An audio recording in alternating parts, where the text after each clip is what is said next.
Shalom umat Tuhan dimanapun berada. Sungguh sukacita yang luar biasa bagi kita orang-orang yang percaya masih diberikan perkenanan Tuhan untuk bersekutu dengan Dia pada saat ini.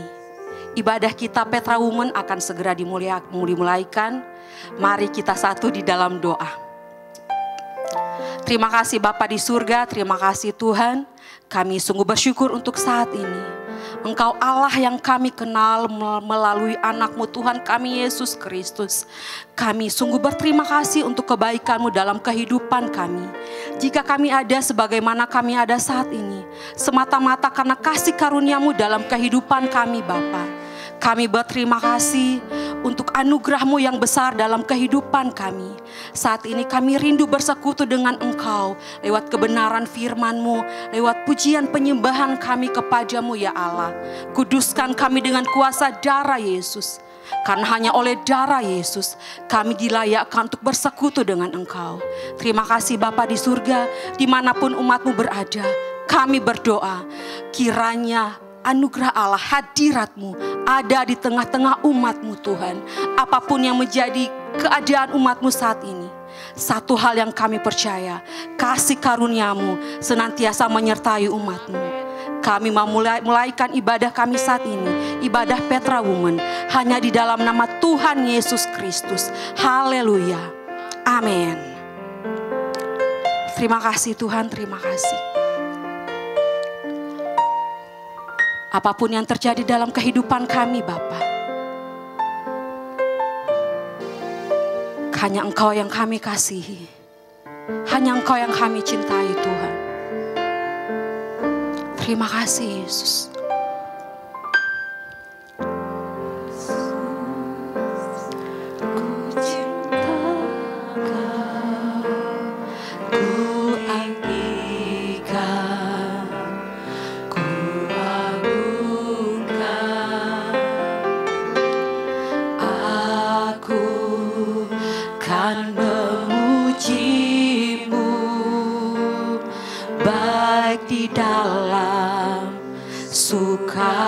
Dan duka, Yesus, ku cinta Kau, ku tinggikan, ku agungkan, aku kan memuji-Mu baik di dalam suka dan duka, sebab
shekarayana moyase.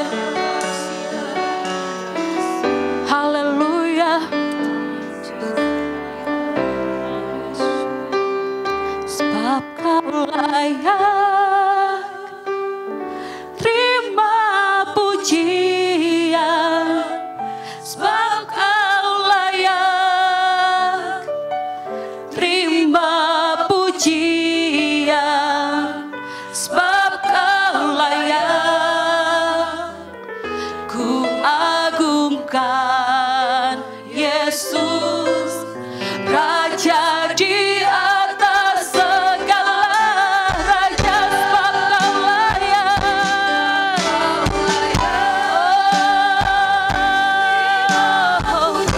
amen. Sebab Kau layak terima pujian.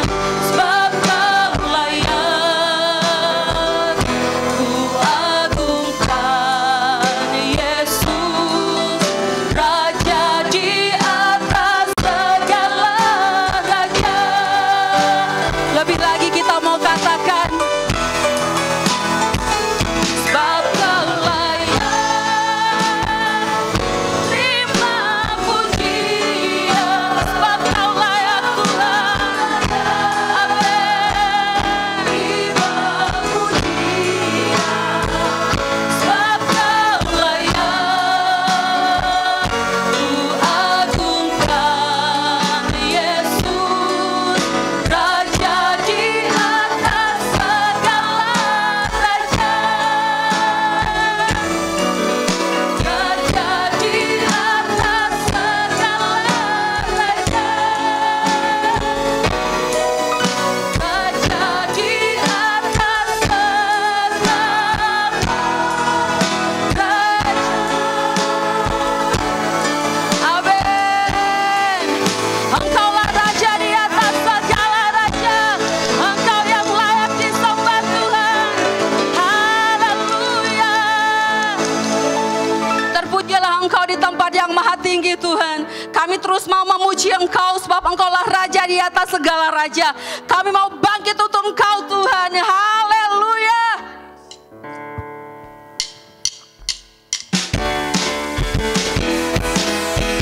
Terima kasih Tuhan.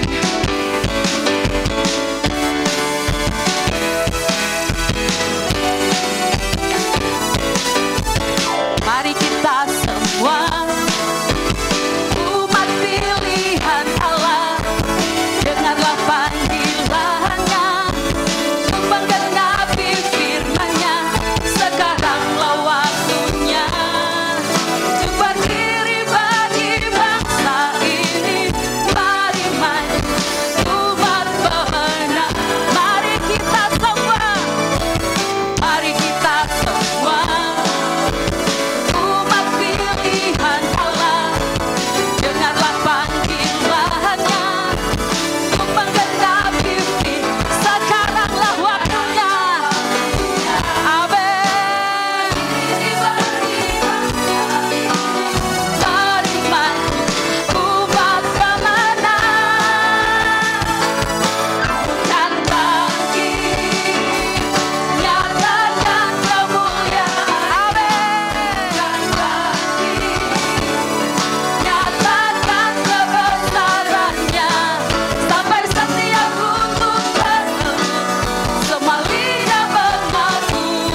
Tuhan, terima kasih Yesus.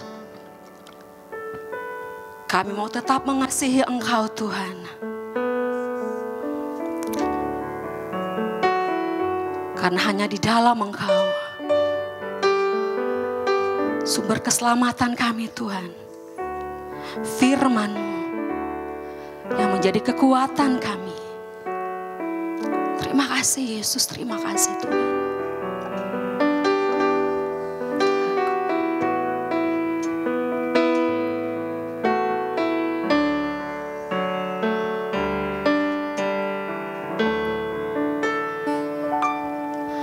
Aku mengasihi Engkau Yesus dengan segenap hatiku. Aku mengasihi Engkau Yesus dengan segenap jiwaku. Ku renungkan firman-Mu siang dan malam. Ku pegang perintah-Mu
firman-Mu, siang dan malam ku pegang perintah-Mu dan ku lakukan.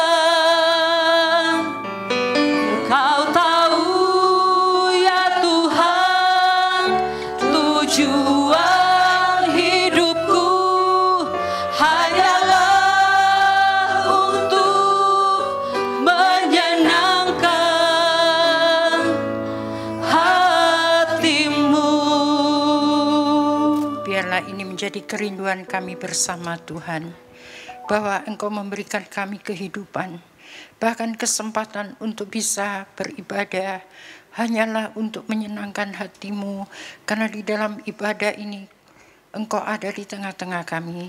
Ajari kami setiap kali dalam ibadah ini menikmati apa saja yang Engkau ingin berikan suara-Mu untuk kami, bukan untuk kami dengar saja dan dilupakan, tapi ajari kami untuk merenungkannya siang dan malam, baik pada waktu kami senang atau pada waktu kami ditimpa masalah. Tetap firman-Mu yang melakukan segalanya itu akan menolong kami, sehingga andalan kami hanyalah Engkau saja, tidak ada yang lain.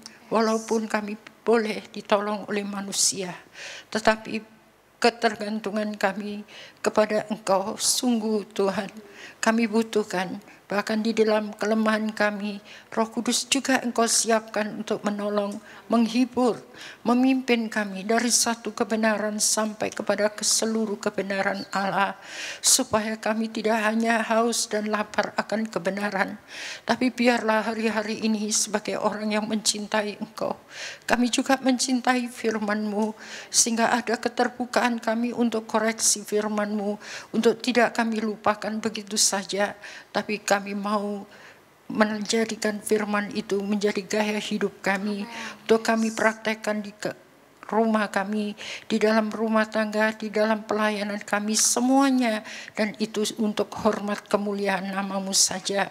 Terima kasih Tuhan untuk waktu dan kesempatan ini.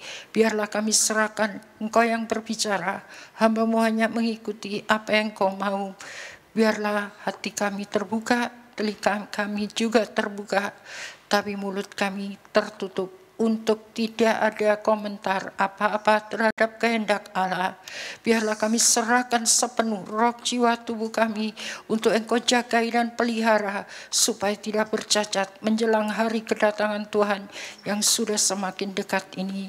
Baharui selalu roh dan pikiran kami, terutama dalam menangkap isi hati-Mu, karena barang siapa yang bertelinga, dia selalu ingin mendengarkan suara roh Allah.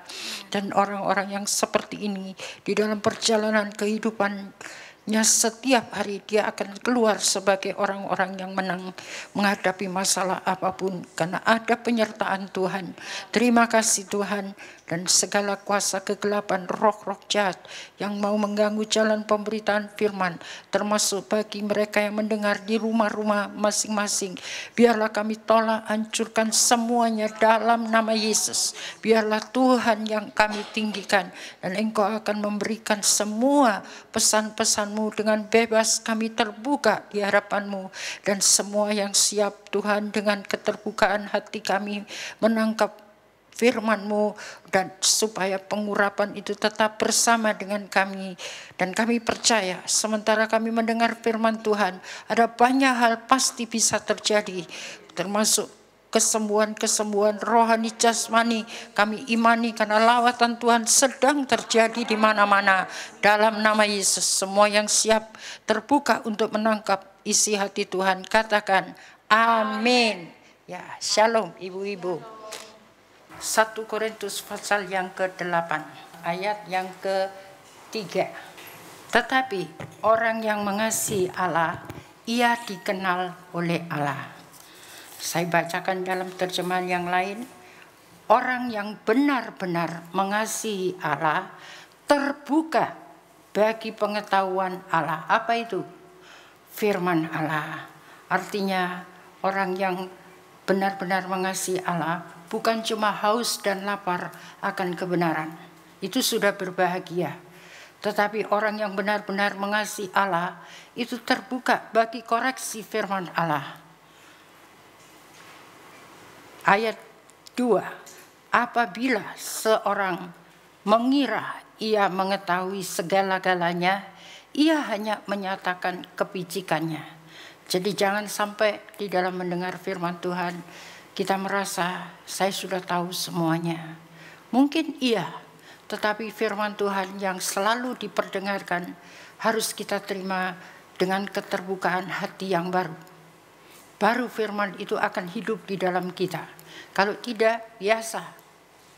Berapa kali saya menyampaikan firman Tuhan, mungkin ayatnya sama. Tapi bagi saya pada saat diperlukan saat itu jadi baru kembali.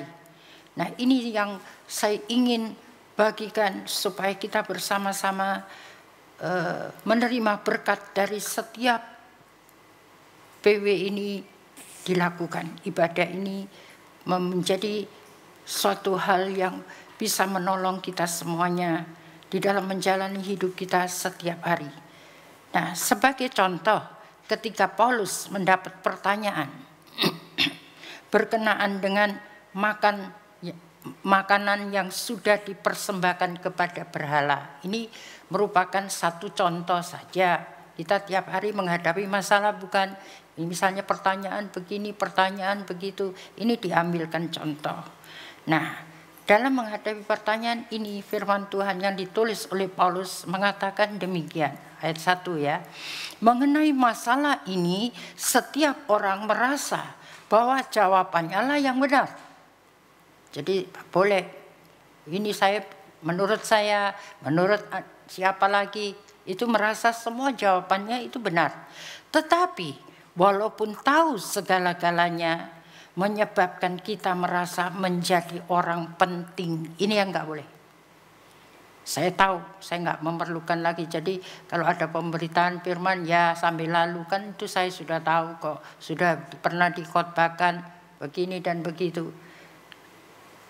Jadi yang sebenarnya kita butuhkan untuk membangun jemaat atau membangun rumah tangga kita ialah kasih.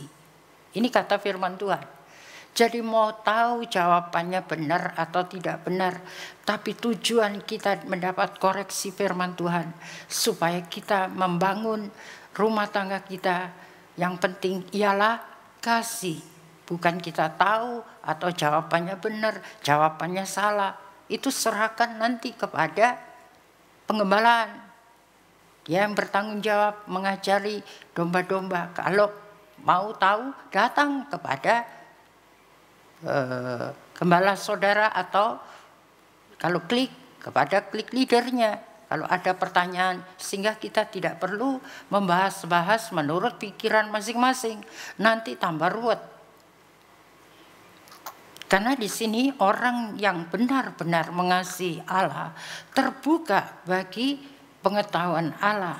Jadi terbuka sekali untuk koreksi firman Tuhan itu. Nah, sekarang saya lanjut ya, kalau kita mau jujur di hadapan Tuhan. Bukankah hal-hal seperti ini yang membuat pernikahan dalam rumah tangga kacau? Karena sebagai istri atau ibu lebih dominan dalam memecahkan persoalan. Sehingga kadang-kadang memakai cara-cara sendiri. Walaupun sudah membaca 1 Petrus 3 ayat 1 sampai 2. Dalam terjemahan yang lain itu perikopnya rumah tangga yang bahagia. Jadi sudah ada resepnya. Jadi kalau ini masing-masing dijabarkan menurut jawaban saya begini dan begitu. Mari kita cocokkan dengan koreksi firman. Jadi kalau bagi wanita-wanita siapapun yang selalu di dalam keluarga punya karakter dominan, ayo kita ingat kembali 1 Petrus pasal 3 ini. Kalau mau rumah tangga itu bahagia, para istri, sesuaikanlah diri dengan rencana-rencana suami saudara. Sebab sekalipun pada mulanya mereka tidak mendengar saudara bicara, tentang Tuhan, tentu tentang firman Tuhan. Kemudian mereka akan ditundukkan oleh kelakuan saudara yang patut dihargai dan tidak bercela. Jadi saudara nggak usah minta penghargaan siapa-siapa. Perkataan kita harus kita saring dengan diri kita sendiri. Kalau itu benar, belum diturut, ya nanti. Tidak perlu kita berdebat atau banyak bicara. Kehidupan yang saleh jauh lebih besar pengaruhnya terhadap mereka daripada kata-kata. Jadi ini sudah ditulis. Jadi kalau kita banyak kata-kata, mari kita kurangi. Karena memang wanita itu banyak kata.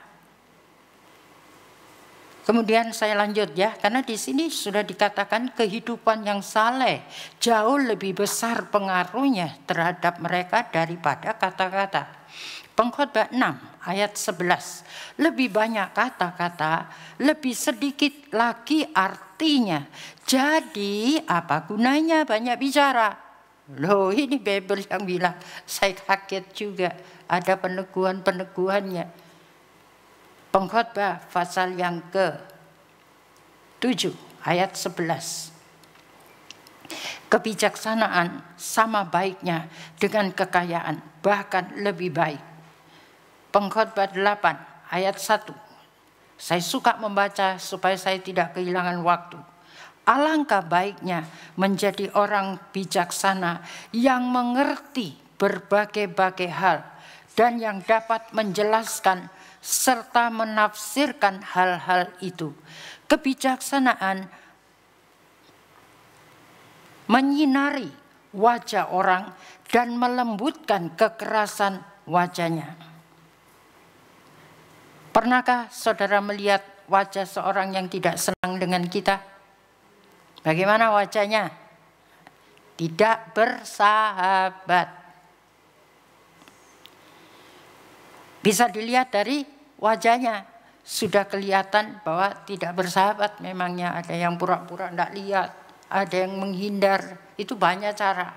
Saya tidak bicara caranya, tetapi ini kata firman Tuhan sudah dikatakan bahwa kebijaksanaan menyinari wajah orang dan melembutkan kekerasan wajahnya. Ini lebih penting daripada kata-kata. Wajah itu berbicara, tidak bersahabat. Tapi kalau tidak diluruskan, kita jadi salah. Menyimpan. Dan apa-apa yang disimpan nanti kita lihat. Bagaimana itu orang yang menyimpan sesuatu yang tidak pernah dibereskan. Apa jadinya? Jadi di sini Amsal 27 ayat 9. Seperti air mencerminkan wajah, demikianlah hati manusia mencerminkan manusia itu. Jadi dari wajahnya bisa diketahui hatinya ada sesuatu. Nah, kalau mau menjadi rumah doa, perlu diusir atau tidak? Buang segala yang kotor. Jangan jadi gua sarangnya penyamun. Semua masuk. Tapi diam, tapi tidak bersahabat. Kalau saya tidak tahan. Apalagi kalau pasangan suami istri seperti ini, ayo berubah. Anak dengan orang tua, diam aja. Orang tuanya juga diam juga. Tapi kita harus bagaimana caranya untuk menjernihkan hal-hal yang seperti itu. Mazmur 31 ayat 17a. Ini kerinduan Raja Daud. Buatlah wajahmu bercahaya atas hamba-Mu. Jadi ini kerinduan. Tuhan, buatlah wajah Tuhan itu bercahaya. Jadi kalau wajah kita keras terus, tidak mau bersahabat, bisa wajah Tuhan menyinari wajah kita. Tidak kena mental. Jadi di sini kita tahu bahwa hal-hal yang Tuhan mau, mari kita akan merubah. Jadi kalau saudara akan mengalami hal-hal yang seperti dialami Daud, dia punya kerinduan karena dia punya pengalaman. Nah, hal-hal ini akan dialami oleh orang-orang yang suka datang di hadirat Allah. Sehingga dia tidak ingin, tidak mau bahkan terlibat dalam pembicaraan-pembicaraan yang bodoh. Karena Alkitab melarang. Nah ini loh tadi, kalau kita tidak disinari oleh hadirat Allah, kita pakai kemauan daging kita sendiri. Sedangkan daging dan roh bertentangan. Allah itu roh. Dia menghendaki penyembah dalam roh dan dalam kebenaran. Tadi saya sudah tunjukkan, orang yang tidak bersahabat kelihatan di wajahnya, tidak benar kan? Nah, jadi kita sudah tahu satu poin. Namun untuk membenarkannya, ya ayo kita datang kepada Tuhan. Dan Tuhan juga dengan firman-Nya, ayo kita baca. Di dalam 2 Timotius 2 ayat 16. Jauhkanlah dirimu dari pembicaraan-pembicaraan bodoh yang menjerumuskan orang ke dalam dosa amarah. Loh ini loh. Jadi jangan main-main dengan pembicaraan bodoh. Sedikit demi sedikit, lama-lama jadi pembicaraan meluas. Akhirnya masuk ke dalam dosa amarah. Yang dibicarai juga marah. Yang mungkin tadi yang membicarakan juga kena damprat juga sama orang-orang. Kenapa kamu tadi begini dan begitu, itu bisa saja. Ayat 17. Orang akan mengeluarkan ucapan-ucapan yang memanaskan. Lihat ini, kalau pembicaraan bodoh. Orang akan mengeluarkan ucapan-ucapan yang memanaskan dan menyakitkan hati untuk waktu yang lama. Bayangkan kalau saudara mendengar perkataan yang panas, kalau itu tidak dikerjakan oleh Tuhan, tidak disinari wajahnya Tuhan, sukar melupakan atau tidak?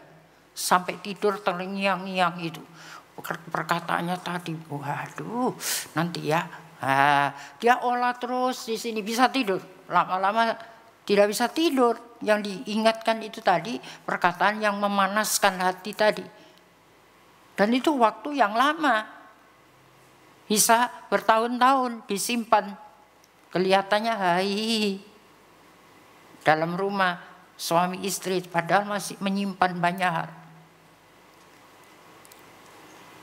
Jadi di sini lihat, ada orangnya lagi, Himenius dan Philetus, yang suka berdebat, termasuk orang-orang semacam itu. Jadi jangan sampai kita menjadi wanita-wanita yang suka berargumen, berbantah-bantah. Mulai dari rumah, dengan siapa, dengan tetangga, dengan orang di pasar mungkin, dengan pembeli atau langganan saudara atau siapapun. Jadi biasakan, karena di sini di ayat 14, ingatkanlah orang-orangmu. Nah ini orang-orangmu di Petra Women yang digembalakan, khusus yang digembalakan di Petra. Saya himbau di sini, ingatkanlah orang-orangmu akan kenyataan-kenyataan ini dan perintahkanlah dalam nama Tuhan supaya tidak berdebat tentang hal-hal yang tidak penting. Perdebatan semacam itu membingungkan dan tidak berfaedah, malah merugikan diri sendiri dan orang lain. Yang panas tadi itu. Ayat 19.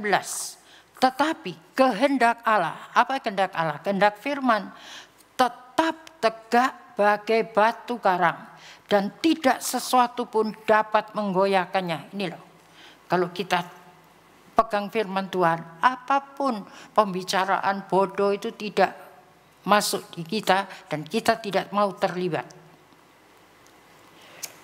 Dan kata-kata inilah yang tertulis di atasnya. Ini orang yang tidak goyah, yang selalu kalau ada sesuatu yang perlu berdebat, ingat firman. Ada kekeliruan apa lagi, ingat firman. Ini ada tertulis di atasnya. Tuhan mengenal siapa yang benar-benar miliknya. Tadi kan bukan. Siapa orang yang benar-benar mengasihi Allah. Terbuka bagi pengetahuan firman Allah. Jadi tidak mendengar saja. Lapar dan haus, saya mau dengar, bagus itu. Tapi tidak cukup sampai di situ, harus terbuka untuk koreksinya. kita segera berubah. Kemudian di sini lagi dikatakan Tuhan mengenal siapa yang benar-benar miliknya, dan setiap orang yang menamakan dirinya orang Kristen tidak patut melakukan perbuatan-perbuatan yang salah. Tadi itu perdebatan yang tidak penting, pembicaraan-pembicaraan bodoh, itu semua perbuatan-perbuatan yang salah. Artinya apa? Yang bertentangan dengan pikiran Kristus. Ayat 23, sekali lagi kukatakan, janganlah melibatkan dirimu dalam perdebatan yang bodoh, yang hanya akan menyinggung perasaan dan menimbulkan kemarahan. Ini firman Tuhan sudah melarang. Jadi kalau ada yang masih mau melakukannya, saudara bertanggung jawab dengan firman Allah. Karena itu perintah yang tidak boleh. Merugikan orang dan merugikan diri sendiri. Sekarang kita mau lihat lagi. Pengkhotbah pasal yang ke-7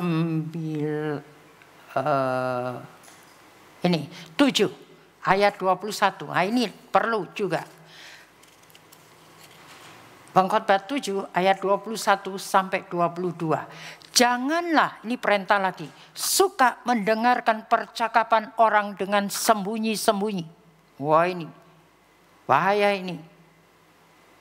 Apalagi kalau yang pakai istilahnya, kau tak kasih tahu ya, tapi jangan bilang-bilang sama siapapun.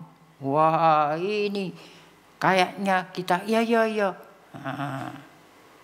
Tapi nanti bilang atau tidak, kalau itu pembicaraan bodoh, ya saudara ikut bodoh. Tapi kalau pembicaraan itu benar, kalau mau dibilangkan, ya sudah. Hadapi dengan senyum.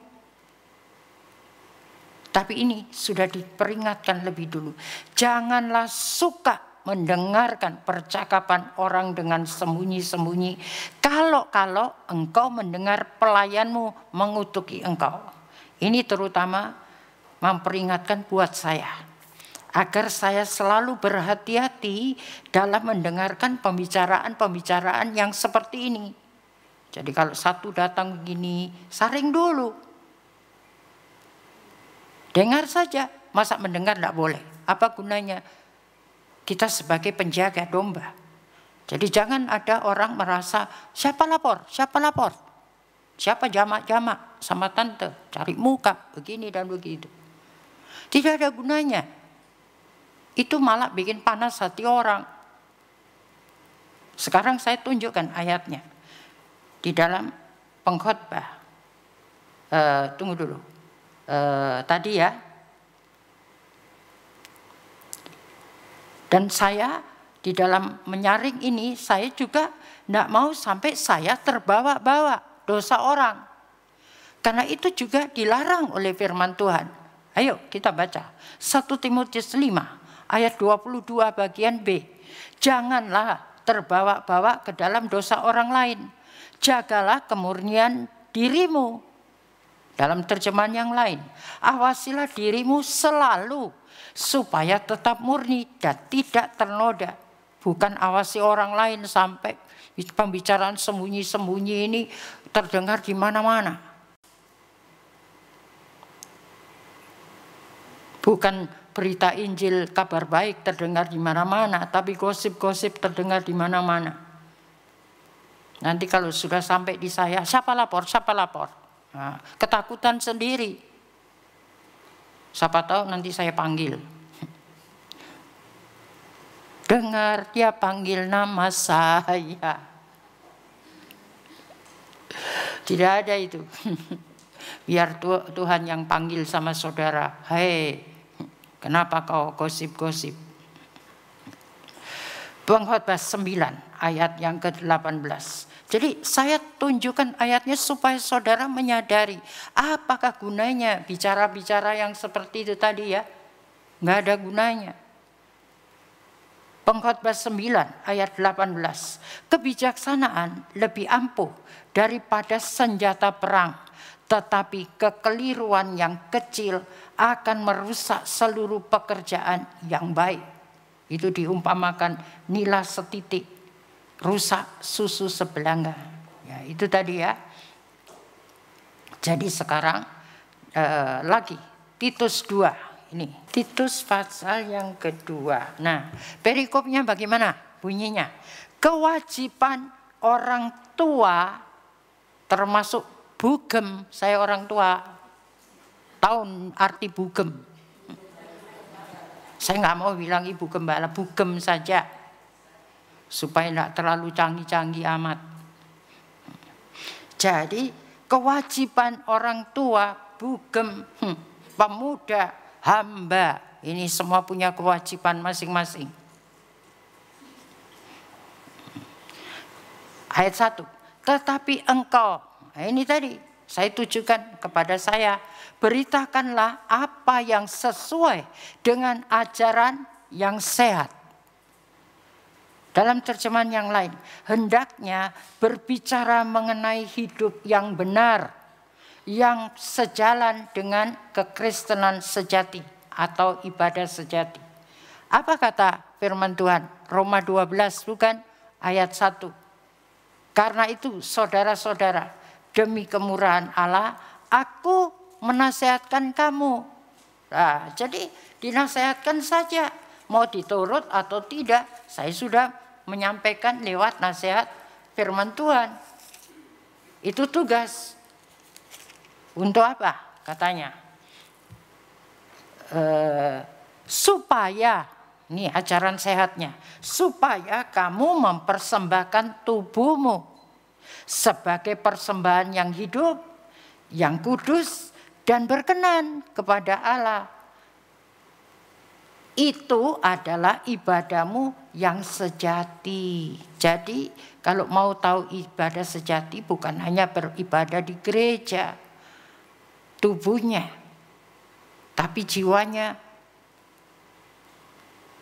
pikirannya, perasaannya, keinginan, hatinya sudah berbeda. Karena tidak kudus lagi, sudah tercampur. Kemudian di dalam ayat yang berikutnya, ayat 2. Janganlah meniru tingkah laku dan kebiasaan dunia ini. Melainkan, dalam terjemahan biasa, berubahlah.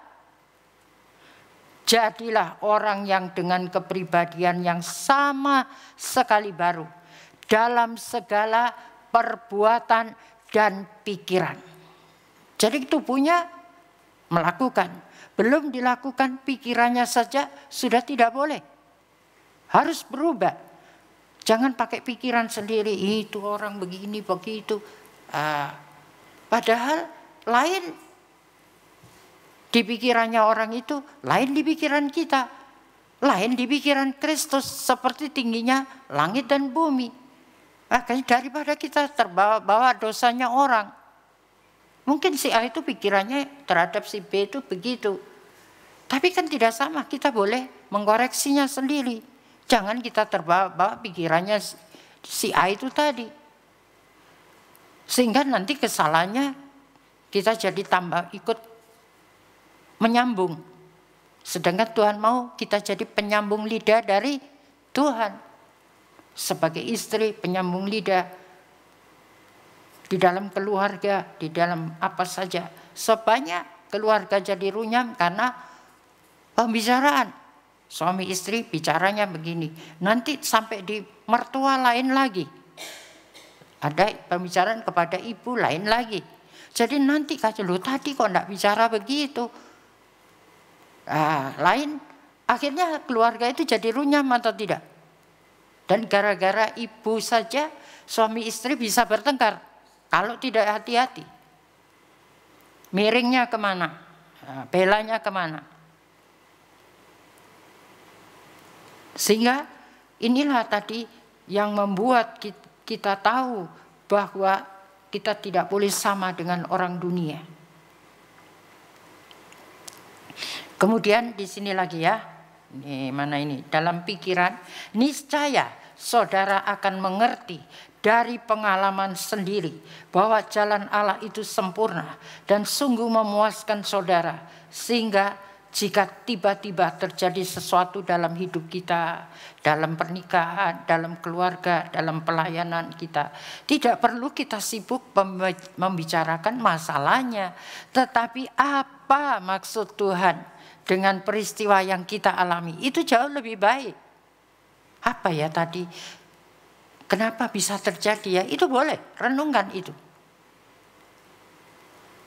Sehingga ini tadi dalam terjemahan tadi ya, Roma tadi, kamu berarti pribadi dapat membedakan manakah kehendak Allah, apa yang baik, yang berkenan kepada Allah dan yang sempurna. Jadi bukan masalahnya digodok-godok sampai digodok di sini, dibicara lagi di situ, dibicara lagi di sana, sambung menyambung, tambah runyam. Tapi kalau kita mau cari apa toh kehendak Allah, mana yang baik, kita akan menemukan itu solusinya. Kita sudah banyak bukan mendengar kisah dari Yusuf, bagaimana hidupnya semasa mudanya. Ini harus masa mudanya. Tadi kan kewajiban orang tua, pemuda dan hamba, betul? Saya tidak katakan saudara orang muda yang bujang atau sudah menikah, tetap kita mau belajar bagaimana riwayat dari Yusuf. Ayo kita lihat supaya kita tahu bahwa jalan Tuhan itu kita sudah banyak memeriksa, tapi saya di sini akan mengulangkan poin yang buat saya ini menarik buat saya, ya. Di dalam Kejadian 37 ayat 2. Inilah riwayat keturunan Yakub. Yusuf yang diriwayatkan loh ini di sini. Tatkala berumur 17 tahun, jadi masih muda, biasa mengembalakan kambing domba dan terusnya bersama-sama dengan saudara-saudaranya, anak-anak Bilha, Silpa, kedua istri ayahnya, dan Yusuf menyampaikan kepada ayahnya kabar tentang kejahatan saudara-saudaranya. Ini hatinya Yusuf. Dalam terjemahan yang lain, Yusuf melaporkan kepada ayahnya beberapa perbuatan saudara-saudaranya yang tidak patut. Jadi kalau ada orang menyampaikan laporan tentang si A atau si B kepada gembala, boleh atau tidak? Firman Tuhan mengajari juga loh. Dia akan, karena dia melihat itu kok tidak cocok ya. Tapi apakah Yakub terpengaruh? Ini kita lihat dulu. Berikutnya ya, ayat 3a.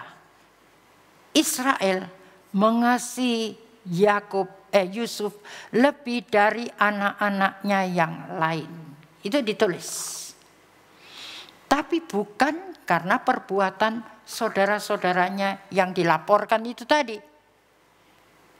Oh, itu cari muka, makanya itu. Itu tuduhannya memang saudara-saudaranya. Nanti saya akan buktikan, ada ditulis. Tetapi sesungguhnya Israel mengasihi Yusuf lebih dari anak-anaknya yang lain itu kenapa? Karena Alkitab ditulis, Yusuf lahir pada saat Yakub sudah tua. Berarti dewasa pemikirannya Yakub. Sehingga dia tahu diberi hikmat oleh Allah. Itu tadi dia bisa menilai mana yang dia curahkan kasihnya. Tapi di sini karena Yusuf lahir pada saat ia sudah tua. Berarti kerohaniannya Yakub ini sudah mencapai kedewasaan rohani. Sehingga segala perbuatan pikirannya itu cocok dengan Tuhan. Sekalipun belum ada sesuatu. Nah, sehingga itu dituangkan dalam apa? Ayat 3b. Tadi 3a. 3b. Pada suatu hari. Nah, bukan saat yang sama loh ya. Pada suatu hari Yakub memberi dia sebuah hadiah istimewa, yaitu sebuah jubah warna-warni yang sangat indah. tanpa diminta oleh Yusuf. Betul? Berarti Yusuf tiba-tiba dapat bonus. Bukan cuma dapat kasih. Tapi dapat itu tadi ditulis hadiah istimewa. Nah, ayat 4 ini tadi. Setelah dapat hadiah itu bukan bonus yang baik bagi Yusuf sebetulnya. Malapetaka, awal malapetaka. Apa buktinya? Ayat 4. Setelah dilihat oleh saudara-saudaranya bahwa ayahnya lebih mengasihi Yusuf dari semua saudaranya, maka bencilah mereka itu kepadanya dan tidak mau menyapanya dengan ramah. Nih, dalam terjemahan yang lain, mereka tak dapat bersikap ramah terhadap dia. Berarti sengaja bukan? Memperlihatkan bahwa mereka tidak bersahabat dengan Yusuf. Sekalipun Yusuf tidak melakukan kesalahan. Apa yang jadinya lagi? Ini untuk mempertajam bagaimana hati dari saudara-saudaranya itu. Tuhan kasih mimpi lagi sama Yusuf. Yusuf dengan polosnya dia cerita. Orang mimpi kan tidak disengaja. Nah ini loh tadi. Kalau kita makin memiliki sesuatu yang rencana Tuhan dalam hidup kita, kayaknya Tuhan lebih jahat. Kalau tidak ada mimpi itu mungkin masih lain sedikit. Itu dipendam-pendam saja. Tapi begitu mimpi itu, nih ya, ayo kita lihat lagi. Nomor 1 tadi, ayat 4 tadi. Setelah dilihat oleh saudara-saudaranya bahwa ayahnya lebih mengasihi Yusuf dari semua saudaranya, maka bencilah mereka itu kepadanya dan tidak mau menyapanya dengan ramah. Nah sekarang ayat 5. Pada satu kali bermimpilah Yusuf, lalu mimpinya diceritakan kepada saudara-saudaranya. Sebab itulah mereka lebih benci. Meningkat bukan? Dari benci menjadi lebih benci. Oh Tuhan belum selesai. Ditambahi lagi nanti di ayat yang ayat 8. Lalu saudara-saudaranya berkata kepadanya. Saudara nanti bisa baca mimpi lagi maksudnya. Apakah engkau ingin menjadi raja atas kami? Apakah engkau ingin berkuasa atas kami? Jadi makin benci. Jadi sudah tingkat tinggi ini ya. Tingkat 3. Benci, lebih benci, makin benci. Cukup sampai di situ? Belum. Sekali lagi nanti di sini. Mimpi lagi. Loh. Kan itu masih tidak kelihatan. Walaupun sudah mukanya tidak bersahabat, itu sudah ditunjukkan. Tapi Yusuf tidak pusing. Dia anggap itu hal yang biasa. Nah ini loh, kalau hati bersih itu, biar orang mau muka miring, mau muka kenceng, dia tidak pusing. Yang penting hatiku bersih. Tidak ngaruh. Gitu. Ini kita perlu contoh. Kalau di rumah suami mungkin muka bindok, ya bindok. Koro-koro, apa. Saudara jangan ikut pengaruh. Sana gini, aku gini. Ini pelajaran bagus sekali. Sampai nanti tingkatnya tinggi. Lihat ini tadi ya. Belum selesai loh. Sudah tingkat 3 tadi itu. Ayat 11. Karena terjadi ayat 10. Diceritakan lagi ini tadi. Ayat 11. Maka iri hatilah saudara-saudaranya kepadanya, tapi ayahnya menyimpan hal itu dalam hatinya. Berarti Yakub tidak terpengaruh. Tapi ini saudara-saudaranya sudah tidak kuat, makin iri hati. Nah, adalah kesempatan bukan? Yakub itu kalau memang dia lebih mengasihi Yusuf dari saudara-saudaranya, Yusuf tidak disuruh mencari saudara-saudaranya yang tidak pulang tadi. Betul? Berarti ayahnya juga peduli. Walaupun dia sudah dilapori perbuatan yang tidak patut, itu urusan ayah dengan saudara-saudaranya. Tapi terhadap Yusuf, dia tidak membedakan karena itu. Ayo Yusuf, carilah itu saudaramu. Dan Yusuf dengan polos dia cari. Di tempat A tidak ada, dia pergi tanya-tanya. Itu tanggung jawab.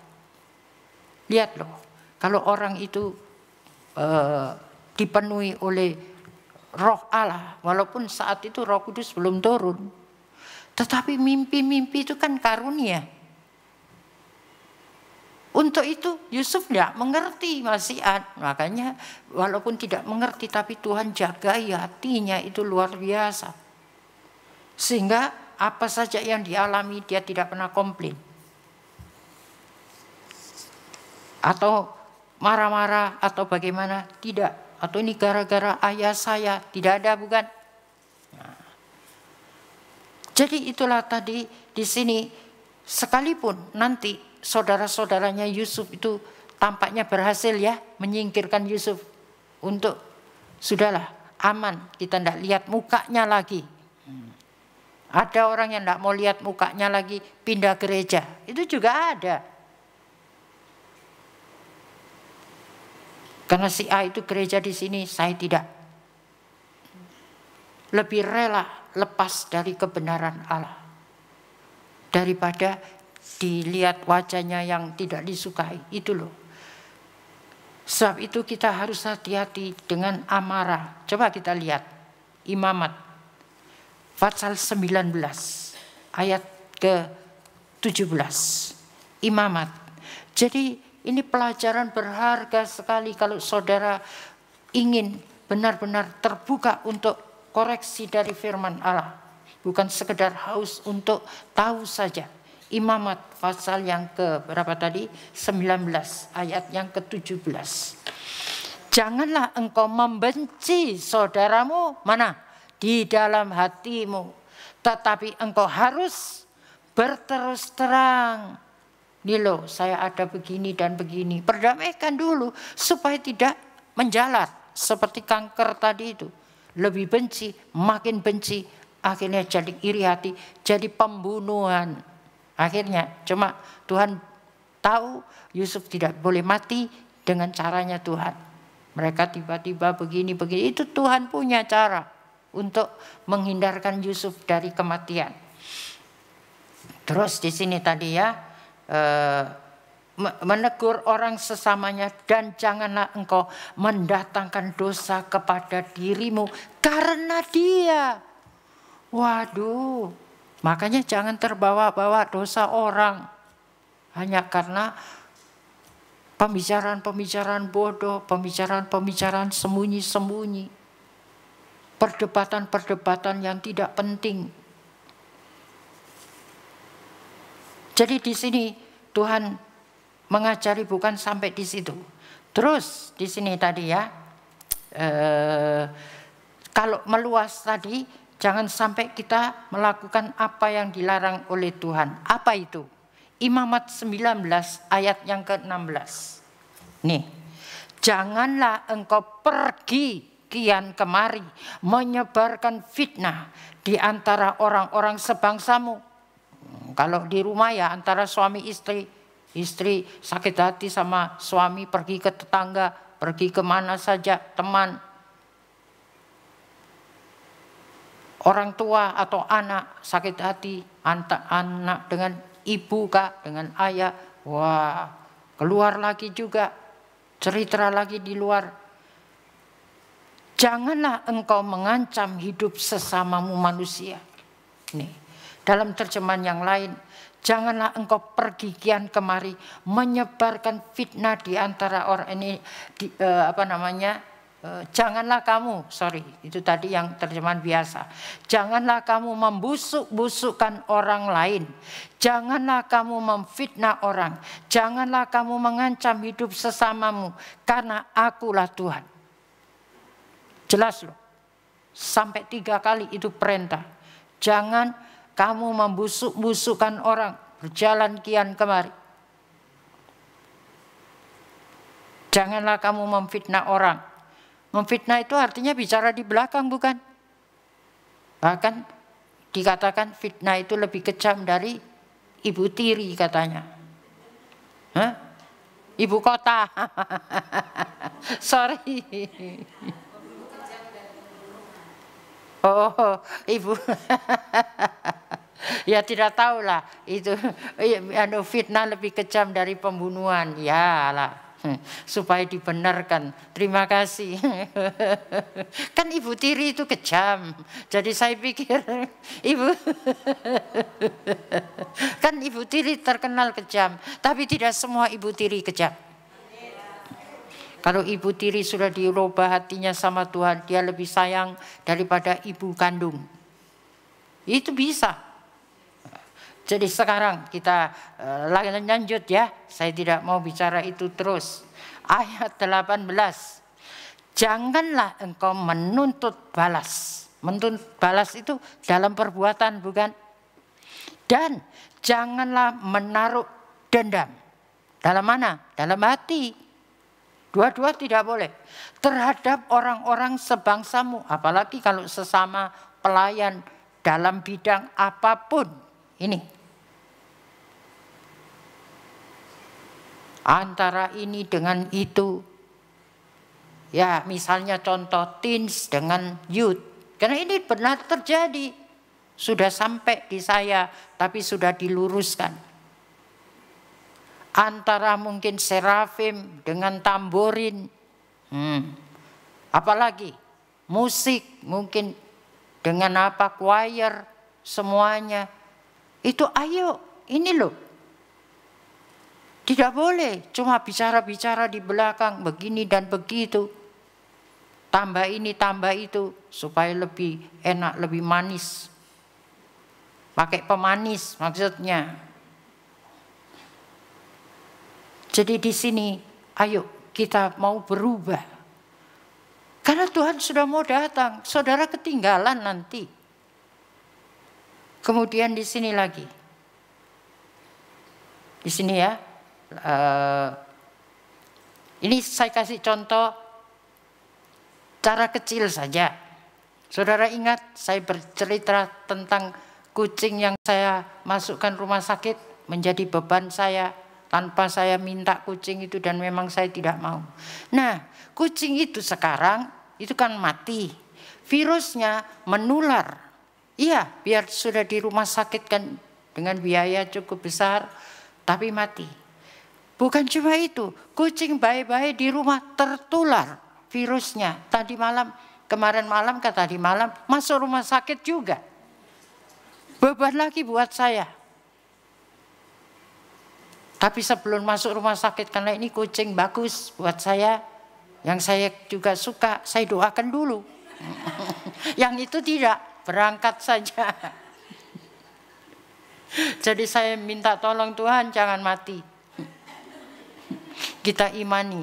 Walaupun harus di rumah sakit kan. Rumah sakitnya pun tidak bisa tawar-menawar. Kalau uangnya kurang tidak boleh. Padahal kucingnya masih ada di sana. Masa kita tidak bayar? Karena saya pikir murah meriah. Ternyata lebih dari 1 juta lagi.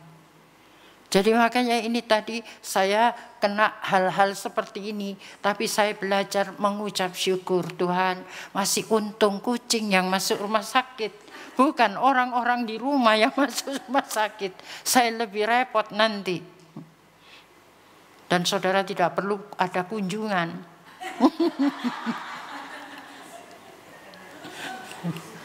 Sebab menimpa Jesse kalian mengunjungi bukan? Walaupun saya berdoa tidak mengunjungi tapi Tuhan tolong juga. Jadi makanya ini tadi saya masih bisa mengucap syukur. Jadi tidak perlu dipersoalan gara-gara itu saya dibikin susah. Tidak perlu. Jadi padahal sudah dibilang kalau kucing itu saya tidak mau nanti. Yang kasih sama saya mau jual. Belum dijual saya sudah mengongkos dulu. Jadi itu sedikit ya, pengalaman itu kecil, tapi buat saya mendidik saya, bagaimana hati saya melihat hal itu. Jadi kucing itu juga berharga, gitu loh. Ada kucing pulang, ada kucing sakit, ada kucing masuk rumah sakit, ada kucing tertular virus, semua menjadi satu. Sekarang bukan sapi saja yang ada penyakit PMK, ini kucing. Ayo kita lanjut sekarang. Ya. ayat 19, belum selesai ya. Kamu berarti pribadi loh, harus berpegang pada ketetapanku. Dalam terjemahan yang lain, taatilah segala peraturanku. Apa? Berikutnya, janganlah kawinkan dua jenis ternak. Apa yang jenisnya mirip? Domba dan kambing. Nah, tidak boleh. Apa maksudnya? Tidak boleh. Jadi di sini kalau aturan ya ikuti. Jadi tidak bisa dikombin. Domba itu apa? Menurut Tuhan dalam pengembalaan. Tapi kambing bagaimana? Ada tanduknya. Kambing di sebelah mana? Kiri. Domba di sebelah mana? Kanan. Orang bijaksana di dalam pengkhotbah itu pergi ke kanan. Tidak mau dia pergi ke kiri. Berarti yang bodoh ke kiri. Itu kambing. Kalau tadi kan bicara bijaksana. Orang bijaksana tidak mau menyimpan kebencian dalam hati. Dia akan berterus terang. Ungkapkan itu. Dalam perdamaian tentunya. Bukan ayo kita ke pengadilan saja. Itu pengungkapan saya. Bukan itu jalannya. Jadi di sini kita lihat Tuhan sudah mengatur. Ikuti. Harus ketetapanku. Tidak boleh dicampur-campur. Kemudian di sini, kedua, janganlah kamu menaburkan dua jenis benih yang berlainan di ladangmu. Ladang hati, itu ladang. Apa jenis benih yang sama? Tapi sedikit berlainan. Gandum dan lalang, itu kata firman Tuhan, kita ambil firman Tuhannya saja. Gandum ada buahnya, lalang tidak. Mau dipotong, jangan dulu, biar tumbuh bersama. Nanti pada akhirnya. Gandum pun nanti ditampi. Yang sekamnya dipisahkan lagi. Jadi kalau sekarang terjadi hal-hal seperti ini, kenapa kita tidak mau mengikuti peraturan firman, lebih mengikuti kemauan kita, menyelesaikan masalah dengan cara kita. Ayo pakai cara firman ini loh. Yang jangan ya jangan. Dan yang ketiga, janganlah kamu mengenakan pakaian yang dibuat dari dua jenis bahan yang berlainan. Yang separuh dari lenan. Apa itu lenan? Wahyu bilang apa? Perbuatan benar dari orang-orang kudus. Dan separuh lagi dari bulu domba. Loh kan domba Allah. Ingat, tangannya Yakub waktu dia mau menerima berkat sulung, dioles apa tangannya? Bulu kan? Bulu kambing ke bulu domba. Itu buat saya tidak mau terpengaruh. Tapi itu, anggaplah itu bulu domba. Kan bulu. Suaranya suara Yakub. Tapi tangannya tangan Esau. Menipu bukan? Sebelah luar, betul. Benar, dia bisa terima berkatnya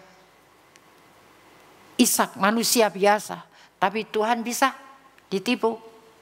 Tidak bisa. Tetap pakaian mempelai Tuhan itu lenan halus. Tidak boleh separuh, utuh. Itulah perbuatan benar. Kalau perbuatan benar itu tidak dijaga mulai sekarang, bagaimana nanti tahu-tahu mendadak bisa benar? Bisa. Sebab itu ingat riwayat Yusuf dari muda. Ini kewajiban untuk diajarkan. Supaya jangan sampai kita tengah-tengah, kita kesandung. Sehingga ternyata cuma bulu domba. Separuh soalnya. Jadi sekarang diungkap betul siapa kita di hadapan Tuhan. Apa yang kita buat ini benar atau tidak. Makanya kalau ada koreksi firman, jangan bilang siapa lapor. Ini firman Tuhan. Saya sharing, berarti firman Tuhan juga untuk saya. Kan tadi saya sudah bilang, kalau mendengar pembicaraan, saya juga harus hati-hati. Jangan saya terbawa-bawa dosa orang. Menyambungnya salah, menjudge-nya salah.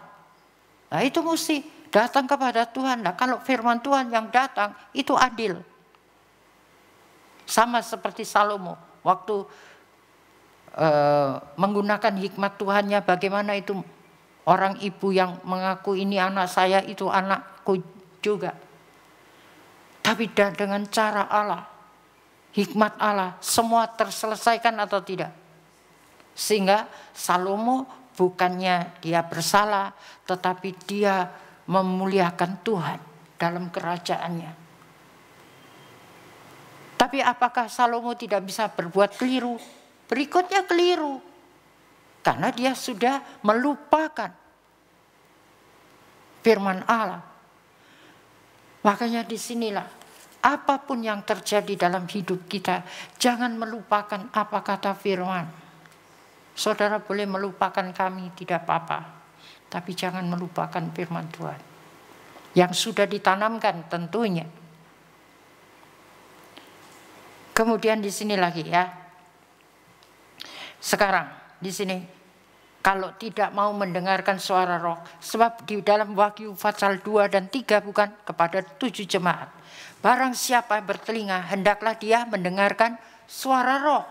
Walaupun ini melewati suara manusia, tapi saudara kan sudah membaca sendiri firman Tuhan.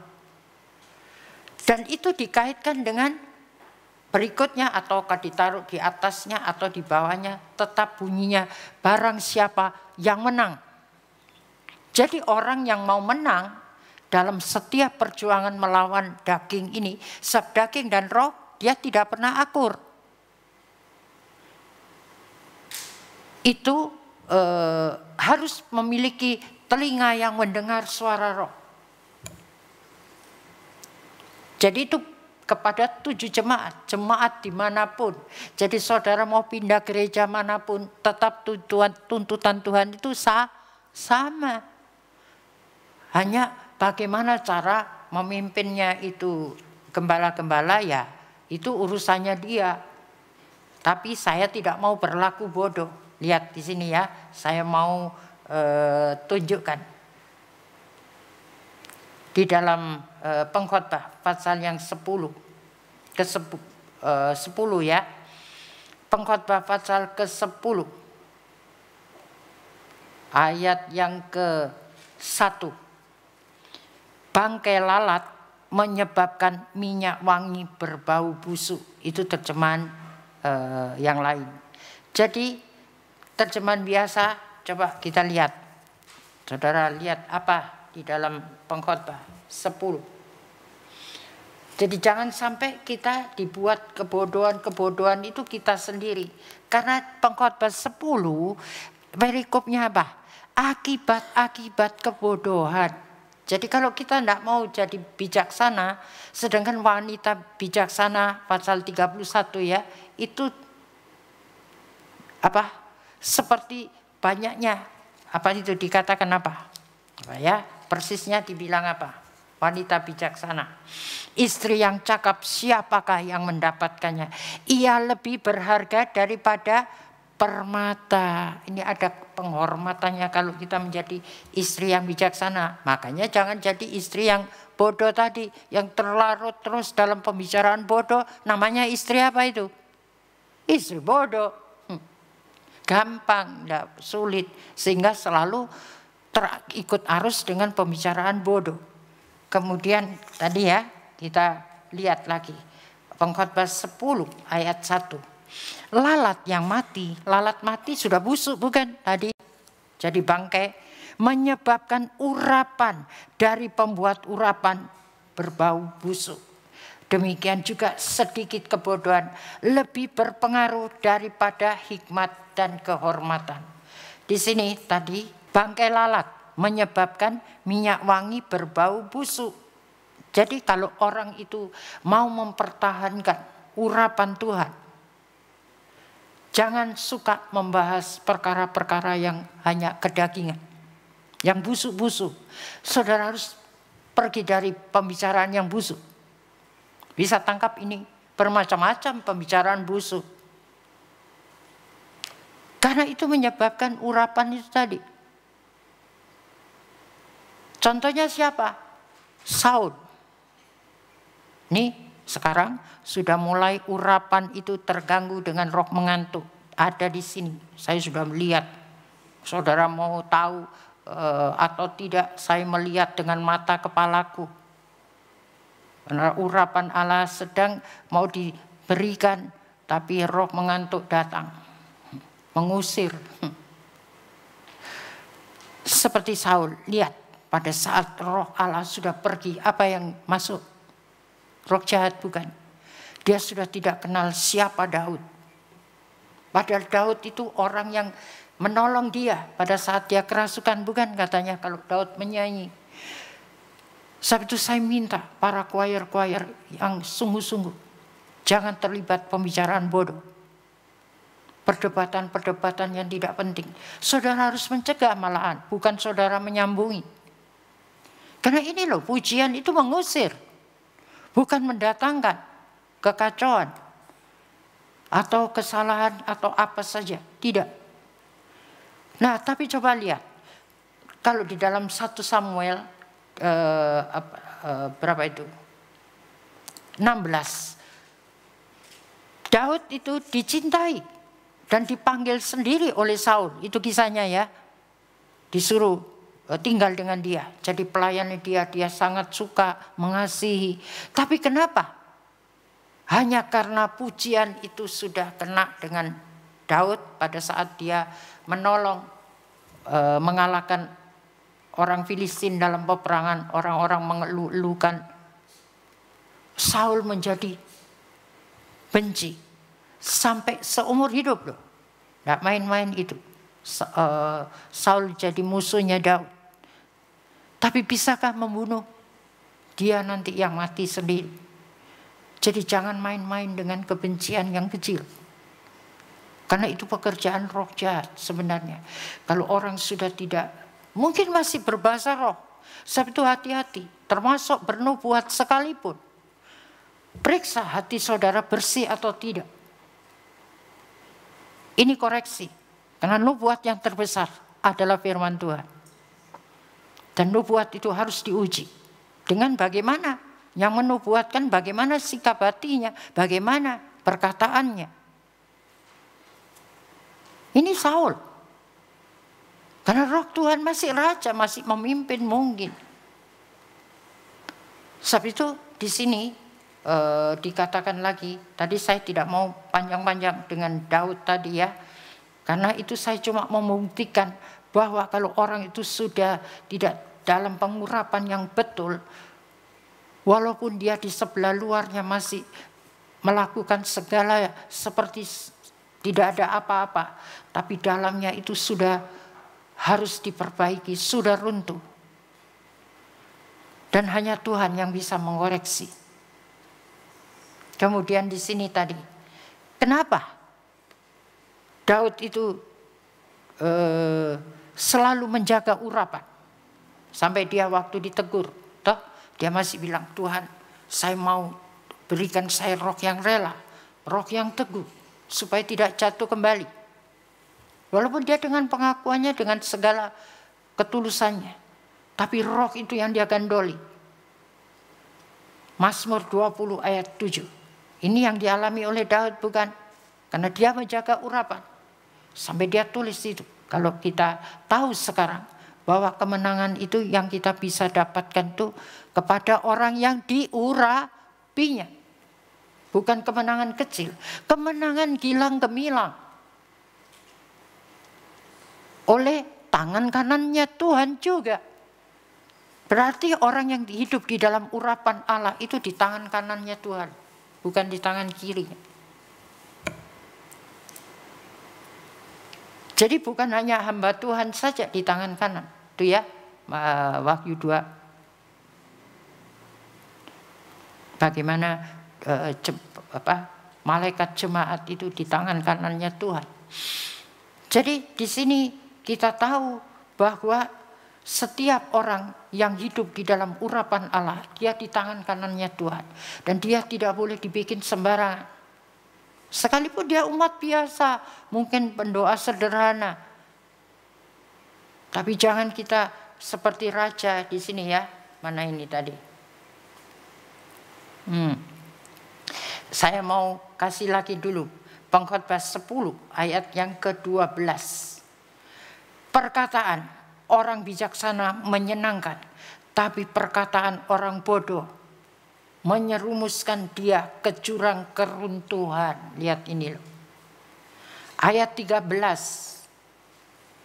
Awal perkataan yang keluar dari mulutnya adalah kebodohan, dan akhir bicaranya adalah kebebalan yang mencelakakan. Jadi kalau awalnya bicaranya sudah yang keluar adalah kebodohan, terus kalau itu tidak di stop, dia terus akan kebebalan dan akhirnya celaka sendiri menimpa. Orang bodoh, ayat 14. Orang bodoh banyak bicaranya, seolah-olah ia mengetahui segala sesuatu mengenai masa depan. Tetapi siapakah yang dapat mengetahui dengan pasti apa yang terjadi di masa depan? Wah, ini ada orang-orang yang seperti ini. Ternyata ada ayatnya. Jadi jangan sampai itu kita juga seperti ini. Banyak bicara kita mengetahui masa depan. Iya, saya aturkan masa depanmu begini dan begitu. Ini Alkitab yang mengatakan, siapa yang dapat mengetahui dengan pasti apa yang terjadi di masa depan. Jadi ternyata Alkitab ini sungguh luar biasa. Kejadiannya sudah kita alami. Tapi sekarang firman-Nya saya bagikan. Sehingga ini tidak untuk serang menyerang. Tapi hari ini saya juga dikagetkan. Ternyata ada hal-hal yang begini ini. Walaupun masa depan sungguh ada, tidak akan hilang, kan gitu. Tapi rancangan Tuhan juga hari depan. Jadi tidak usah kita takut dengan apa kata orang, tapi kita harus takut akan apa kata firman Tuhan. Terus di sini tadi ayat yang ke-15. Jeripaya orang bodoh melelahkan orang itu sendiri, karena ia tidak mengetahui jalan ke kota. Dalam terjemahan yang lain, orang yang tidak tahu jalan tidak akan sampai ke kota. Berarti tidak sampai tujuan. Walaupun dia sudah berjerih payah seperti orang Farisi, sudah bernubuat dalam namaku, sudah menyembuhkan orang sakit. Tetapi apa? Aku tidak kenal engkau, pembuat kejahatan, saya tidak mau jadi hamba Tuhan seperti itu. Tadi malam, ya karena sudah hampir jam 6:30 hampir itu. Jam 6 lewat kalau tidak salah. Saya punya tamu. Dia mendengar apa yang sedang terjadi. Kita saling sharing di rumah. Kemudian dia berlutut di muka saya. Tolong doakan saya supaya impartasi urapannya. Bagaimana sikap saya? Saya tahu siapa saya. Saya tidak mungkin menolak mendoakan. Tapi caranya bagaimana? Karena dia minta ditumpangkan kepalanya. Oh tidak, saya cuma doakan saja. Jadi saya tahu batas diri saya. Tapi itu saya rasa. Bagaimana untuk urapan Tuhan itu turun. Walaupun itu tidak kena kepalanya. Tapi sudah di tangan saya rasa berarti akan langsung itu. Kemudian mereka, saya cerita bagaimana ini kamar doa kami. Saya bukakan pintu itu. Apa dia katakan? Waduh, karena ini semua hamba Tuhan, ada 3. Itu hadirat Allah, itu dia sampai rasa itu kuat sekali. Sebab itu saya katakan, rugi kalau Anda yang sudah masuk di dalam klik doa, yang terjadi tiba-tiba, oh boleh kok enggak doa pelayanan begini begitu. Saudara berarti saudara masuk di dalam kamar doa itu hanya karena tugas. Bukan karena rindu. Itu keliru. Ini orang luar loh, baru dia dibukakan pintu. Jadi saya tidak memerhalakan itu kamar. Karena memang orang yang berdoa di situ harus bersungguh-sungguh, yang tidak dia akan tidak bisa masuk. Bukan kami yang mengusir, sudah beberapa kok yang tinggalkan itu kamar doa. Sebab itu saya himbau, Jangan Anda pelayan-pelayan Tuhan mudah sekali merasa bahwa itu boleh dilalaikan. Jadi itu bukan tugas yang bagaimana, tetapi itu sungguh saudara sendiri sudah mendengar banyak kesaksian saya. Kalau saya punya persoalan, itu kamar doa menjadi andalan saya untuk bagaimana solusinya menyelesaikan itu masalah. Sehingga saya tidak pernah stres untuk terlalu lama kesusahan sehari, cukup sehari, itu betul. Karena saya tidak mau bahwa persoalan-persoalan itu mengganggu kondisi. Karena saya diperlukan banyak hal. Bahkan yang saya kagum, saudara tahu, kemarin sebenarnya staf sudah tahu ketemu dengan dia, sudah hadir. Waktu ada orang keluar dari kamar doa mau ke toilet, itu nyanyiannya itu membuat mereka itu juga merasakan hadiratnya. Nah, apa yang terjadi? Saya juga sudah digerakkan Tuhan untuk memberkati mereka. Padahal mereka tidak pernah cerita tentang kebutuhan mereka. Yang satu hamba Tuhan ini dompetnya itu kosong. Kosong-song. Dia buka di muka saya ini. Tapi saya percaya. Kenapa? Mereka bikin KKR. KKR-nya sangat diberkati. Orang, pokoknya banyak lawatan-lawatan Tuhan. Terjadi sampai jam 11 malam atau bagaimana. Lupa bikin persembahan. Katanya.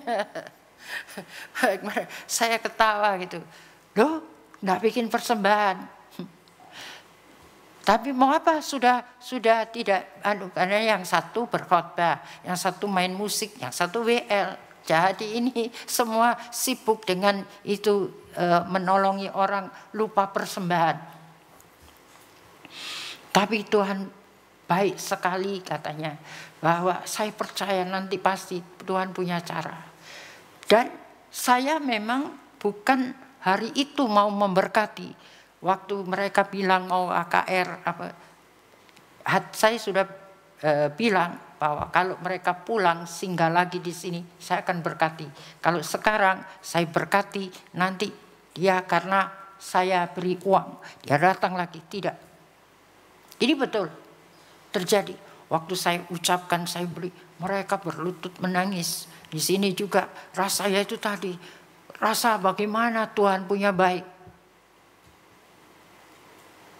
Kemudian, ini tadi loh. Tadi waktu berdoa, saya ini cuma cerita. Ternyata ada orang mau memberkati lagi. Dikumpul, ada uangnya. Nah, barangkali belum pulang, tunggu. Saya nggak mau lama-lama pegang uangnya orang. Saya teleponkan, saya sedang menuju ke bandara, gitu. Untuk ke bandara itu diantar, ya ini yang menjalankan mobil ini nanti ke Toraja, lain-lainnya tapi ini mengantar dulu. Kalau gitu sekarang singgah ambil bisa, iya. Ini mau dibagi dua atau bagi dua nanti. Ternyata yang hamba Tuhan pulang yang naik pesawat itu tadi masih mesti beli solar katanya. Karena ke daerahnya nanti masih 4 jam. Jadi ini sudah Tuhan siapkan untuk membeli solar. Coba lihat itu.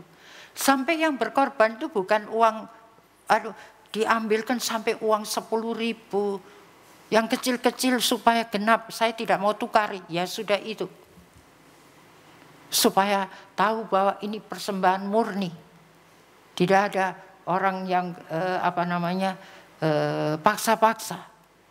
Sebab itu di sini loh. Kalau saya memperhatikan pekerjaan Tuhan sampai ke bawahannya itu kena impartasinya.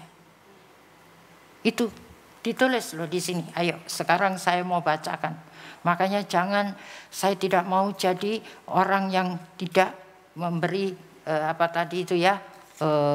jadi orang tua rohani, kewajibannya apa, yang begini begitu. Di sini tadi ya. Mana ini tadi? Pengkhotbah tadi 10 ayat yang ke-16 dan 17 dulu. celakalah negeri yang rajanya seorang kanak-kanak. Ini belum dewasa rohaninya. Berarti dan para pemimpinnya. Nah, ini tadi termasuk pelayan-pelayannya. Dalam bentuk apa saja yang sudah berpesta pora dan bermabuk-mabuk pada pagi hari. Pagi hari itu gambarannya apa? Waktu senang bukan? Masih cerah, masih pagi. Artinya yang bersenang-senang memperhatikan saja cuma berkat, mujizat untuk diri kita sendiri, nyaman-nyaman semuanya. Tapi kalau ada pagi pasti akan datang malam juga. Nah, kalau rajanya, pemimpinnya cuma memikirkan yang berkat-berkat, mujizat yang diceritakan, bukan yang tidak enaknya. Hal-hal yang tidak inginkan tiba-tiba terjadi dalam hidup kita. Bagaimana? Harus siap. Siapkan hatiku Tuhan untuk dengar firman-Mu saat ini. Ya, ini tadi. Siap, harus siap, betul. Bukan cuma siap kalau firman Tuhan, ayo janji Tuhan, katakan. Kita rame-rame katakan, tapi kalau ada koreksi, menggerutu, ini jangan. Sebab malam juga akan datang. Tapi ini, berbahagialah negeri yang rajanya agung. Bukan namanya agung. Rajanya agung berarti bijak dalam pemikiran dan tindakannya. Mulia hatinya. Saya ingin jadi seorang bugem saja yang punya hati mulia. Untuk bukan memperhatikan cuma gereja sendiri. Saya berterima kasih Tuhan, saya nggak bisa sampai di sana. Tetapi orang-orang itu yang berjuang, kita support. Itu saya suka. Dan itu terjadi dia bukan dari gereja Petra juga, walaupun Rema yang satu, pokoknya merek lain lah ceritanya. Tidak apa-apa. Yang penting dia betul-betul melayani Tuhan dengan sungguh-sungguh. Kita masih enak. Mereka berjuang itu sampai diracuni loh. Muntah darah, papanya mati diracun, saudaranya mati diracun, mereka juga diracun. Tetapi tidak mati, sudah sekarat sebenarnya. Tapi sekarang jadi hamba Tuhan, dari bukan hamba Tuhan sebetulnya. Jadi bermacam-macam. Kalau saudara nanti satu waktu, kalau Tuhan izinkan ya, mereka lewat sini lagi. Bahkan itu tempatnya itu naik curam katanya. Kayak ini. Jadi yang satu bilang gini, saya sudah di pintu, saya tidak mau kunci itu pintu. Kalau ini nanti jatuh, saya lompat dulu. Lo egoisnya keluar semua atau masih ada. Makanya dia tersungkur minta tolong didoakan supaya punya hati. Kena impartasi. Karena pikirannya sudah, karena apa mobil yang dinaiki? Katanya tahun 2007. Mobilnya tahun 2007 Panther. Tapi pernah ini pendeta sudah pakai jas. Mobilnya mogok, dia turun memperbaiki karena dia pintar mesin. Jadi ini loh tadi ada pekerjaan Tuhan di daerah sulit. Tapi terjadi kebangunan rohani yang luar biasa juga. Bayangkan sementara berkhotbah itu ada dukun-dukun misalnya dirabai semua. Dukunnya yang mati. Ini kisah nyata ini, dan waktu misalnya balik ke kampungnya waktu selesai Rema ya, itu taburannya dari Bapak Gembala tidak terduga. Ketemu di Malaysia, jadi itu kisahnya. Dari Malaysia dia kepingin jadi orang baik sebab dia orang jahat. Pulang kerja di Malaysia, dia pulang ke Makassar itu tiba-tiba dia jalan di Sungai Sadang, tertulis dibuka sekolah Rema gitu. Jadi dia singgah tanya ini siapa yang punya, siapa gereja begini. Pada tahu, oh ya itu. Oh itu lihat tadi. Diketemukan Tuhan apa yang dia inginkan. Jadi dia bercerita banyak sekali lucu-lucu, bahkan di Rema pun coba ini jadi pelajaran. Di Rema dia mau ditikam sama temannya hanya karena dilaporkan itu loh, mencuri super mie. Punyanya anak Rema, dicungkil ke apanya karena dia kepala asrama. Nggak tahu, saya tidak tahu, sudah lupa. Ini betul-betul ada heboh-hebohnya. Jadi kita pulang kembali, dia sudah jadi orang. Bahkan waktu pulang ke daerahnya itu sudah diadil. Pokoknya dia sudah dilempari batu, berdarah-berdarah. Ada yang rusuknya sudah patah ke mananya. Tapi dia cuma minta, dia tidak balas. Bahkan ini kakaknya sendiri lihat waktu dia dianiaya itu. Tapi dia bilang, tolong Tuhan jagai dia. Ternyata tidak rasa sakit. Beda dengan Stefanus, jadi martir mati. Nah, ini apa saudara, interesan. Anak Rema bisa melakukan hal-hal besar. Saya tidak bangga anak Remanya, tetapi pengakuannya itu saya miris-miris dengar itu. Ternyata di anak Rema sudah sekolah hamba Tuhan masih mau menikah sama orang. Hanya gara-gara dilaporkan. Nah ini tadi loh. Semua itu menjadi pelajaran yang baik buat kita. Ayo, kalau yang jahat-jahat sudah dirubah. Semua, yang kakaknya juga itu bukan orang baik semua. Jadi bisa jadi kayak seperti ini buat saya memberi dorongan Anda supaya semangat gitu ya. Nah, tapi di sini tadi saya lagi ya, berbahagialah negeri yang rajanya agung tadi, bekerja keras nih, dan para pemimpinnya ini, pelayan-pelayannya ya, bekerja keras, lalu mereka makan dan minum sekadar untuk memperkuat diri dalam menghadapi tugas yang mendatang. Peningkatan harus terjadi di Petra Women. Ini saya minta dalam nama Tuhan, bersama-sama kita maju. Jadi jangan ada yang justru melakukan hal-hal yang dulu sudah kita buang. Jangan menoleh ke belakang lagi. Nah, di sini lagi tadi ya. Pengkhotbah pasal yang keempat ayat 17. Ini sekarang. Berhati-hatilah pada waktu engkau masuk bait Allah. Bukalah telingamu dan tutuplah mulutmu. Ini sekarang kita harus. Jadi di gereja juga jangan banyak bicara kalau tidak perlu. Dan jangan bicara tentang pembicaraan bodoh. Kita bikin komitmen dengan Tuhan. Kenapa? Ini suruh berhati-hati, bukan pakai hati. Dan satu perintah. Yakobus 1 ayat 19 sampai 22. Saudara sekalian yang saya kasihi. Sekali-kali, ini loh. Sekali-kali janganlah lupa bahwa lebih baik banyak mendengar, sedikit bicara dan tidak pemarah. Sebab amarah itu tidak dapat menjadikan kita baik sebagaimana dituntut oleh Allah. Apalagi kalau marah sama koreksi firman Tuhan. Jangan sampai lupa, jangan sekali-kali. Sebab itu hilangkanlah segala sesuatu yang tidak benar dalam kehidupan saudara, baik lahir maupun batin. Sampai di dalam hati harus bersih. Pengkhotbah 7 ayat yang ke-9. Apa itu tadi? Pengkhotbah 7 ayat yang ke-9. Mana ini tadi? Tunggu ya. Janganlah cepat marah, karena sikap seperti itu adalah sikap yang bodoh. Jadi dalam terjemahan biasa itu dikatakan begini. 7 ayat 9. Mana ini?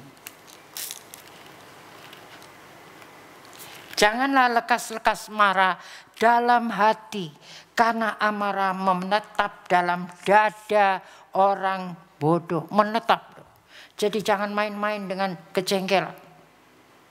Sedikit-sedikit bersungut, sedikit-sedikit jengkel, sedikit-sedikit tidak terima. Nah, ini tadi, jangan sampai nanti lama-lama menetap di dalam hati orang bodoh.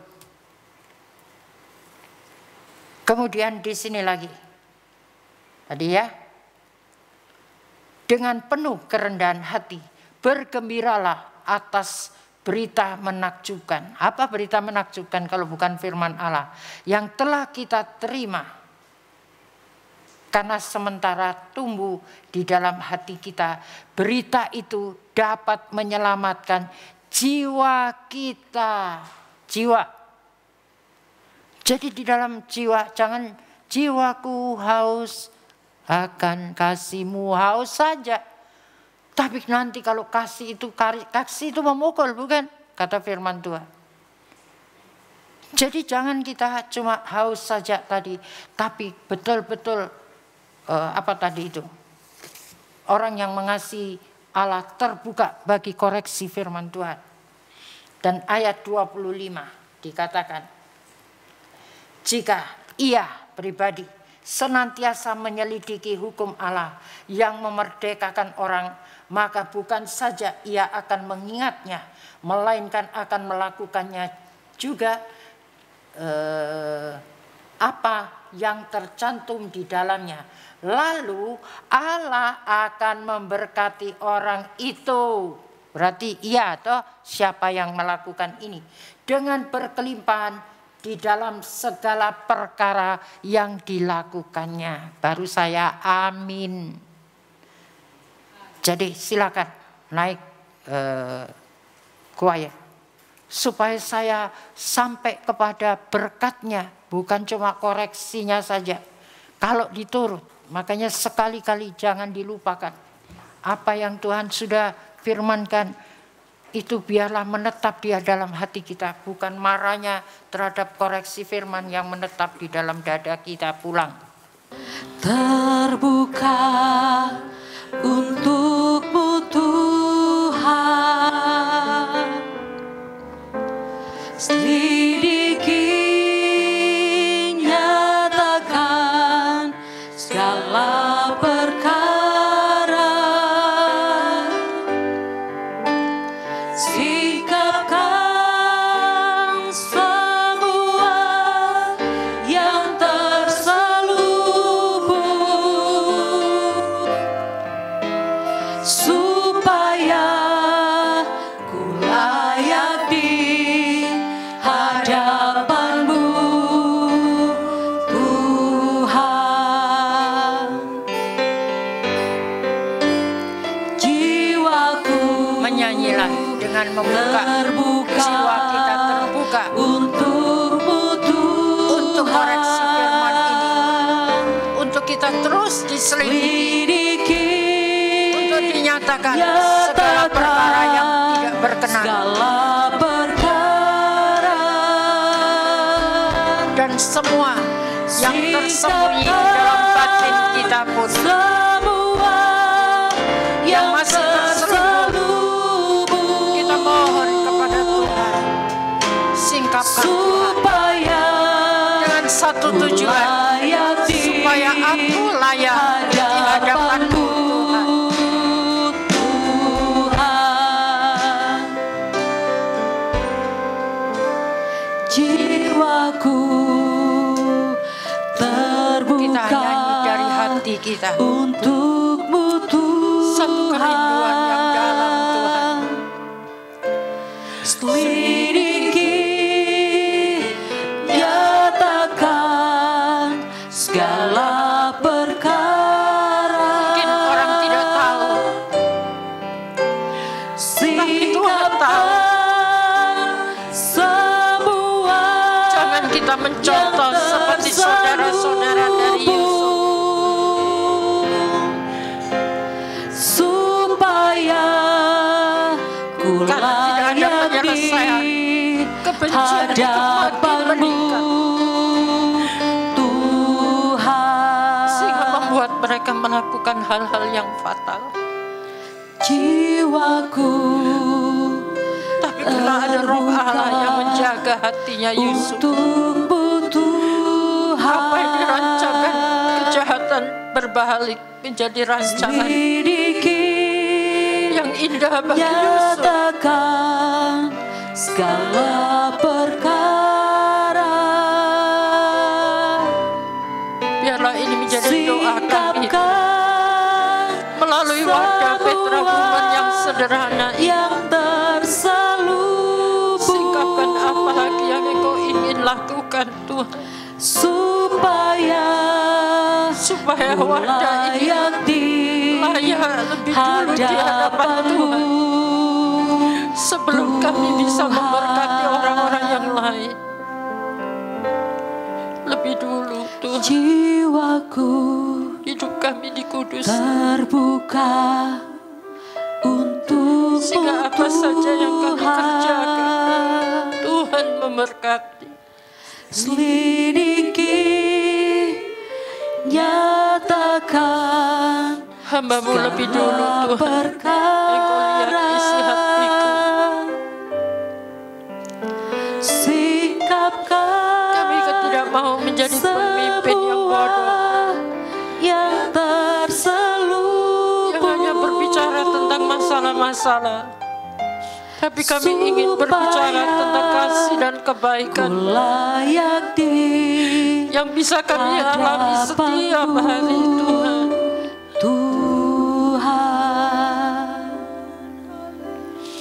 Jiwaku terbuka, biarlah para ibu-ibu, saudara-saudara sekalian yang mendengar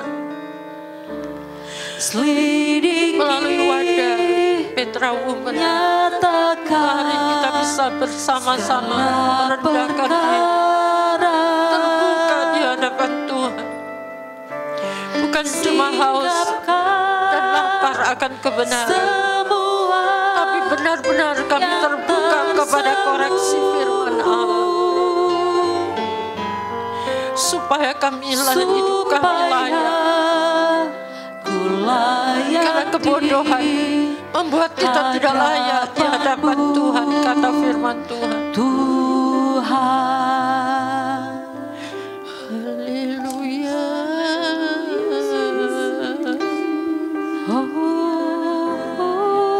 Mari pelayan-pelayan lebih dulu periksa bagaimana hatimu saat ini. Terbukalah di hadapan Tuhan.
Sungguh hari ini kami berterima kasih buat koreksi firman-Mu.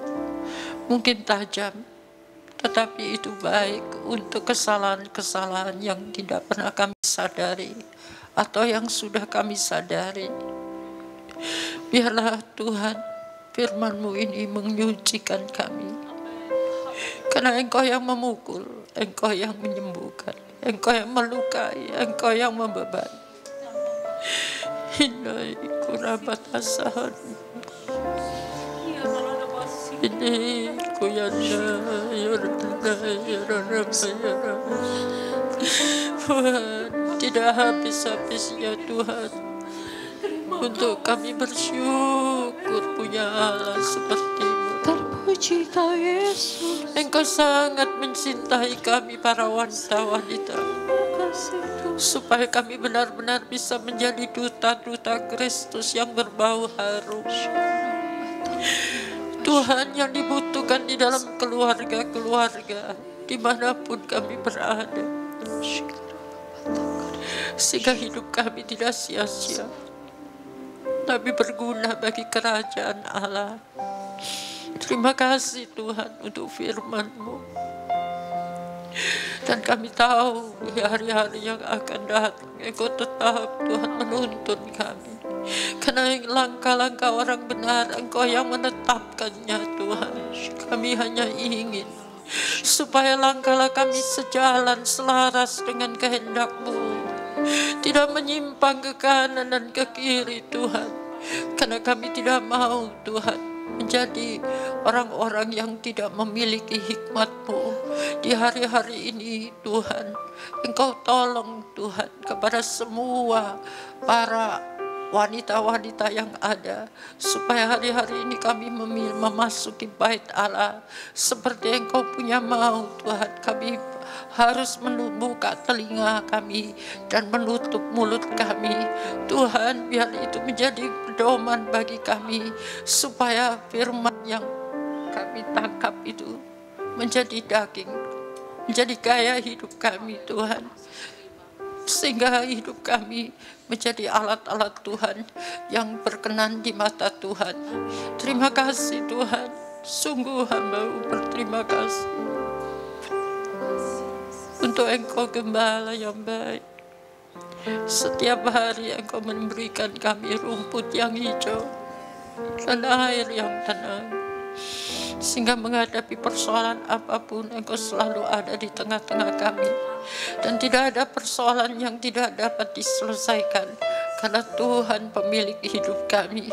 Terima kasih Tuhan, hanya firman-Mu saja yang menjadi andalan kami untuk Tuhan di dalam menjalani hidup ini dalam keluarga kami masing-masing. Berikan kekuatan bagi para ibu-ibu yang mengalami banyak persoalan, mungkin yang kesehatannya terganggu. Mari Tuhan, Engkau datang juga kepada mereka. Oh, tolonglah mereka Tuhan, dengarkan doa-doa mereka juga, supaya kami bisa bersama-sama selalu memuliakan Engkau dengan hidup ini. Terima kasih Tuhan, dan kami percaya kalau Engkau sudah memberkati kami dengan firman-Mu, sekarang berkat-Mu sendiri juga datang di atas rumah-rumah, keluarga-keluarga, mulai dari pernikahan mereka juga diberkati, keuangan mereka diberkati, apa saja yang mereka kerjakan Engkau berkati dengan keberhasilan, karena ada Tuhan dan Roh Kudus yang selalu menyertai seumur hidup kami. Kebajikan, kemurahan-Mu biarlah diberkatkan, diikut sertakan di dalam keluarga-keluarga mereka satu persatu, mulai dari anak-anak Tuhan, remaja, pemuda-pemudi, sampai kepada keluarga-keluarga muda, semuanya, orang tua, lansia, semua Engkau berkati dalam nama Tuhan Yesus Kristus. Dan kami percaya kota kami Makassar juga Engkau berkati, sehingga sampai hari ini kami boleh beribadah dengan bebas Tuhan, tanpa ada hambatan. Dan negara kami Indonesia pun juga Engkau berkati. Terima kasih Tuhan. Dan apa yang sedang terjadi juga Engkau turut campur dalam pemerintahan ini. Berkati Bapak Presiden Jokowi dengan segala menteri-menterinya, supaya mereka diberikan rasa takut akan Tuhan untuk memerintah, membawa rakyat ini dalam hidup damai sejahtera Tuhan. Tidak ada persoalan-persoalan, sekalipun di mana-mana ada persoalan, tapi Tuhan tahu cara mengatasinya. Terima kasih. Ini doa kami bersama, dan semua yang sudah diberkati oleh firman Tuhan katakan amin. Selamat sore, Tuhan memberkati. Jiwaku terbuka untuk Tuhan.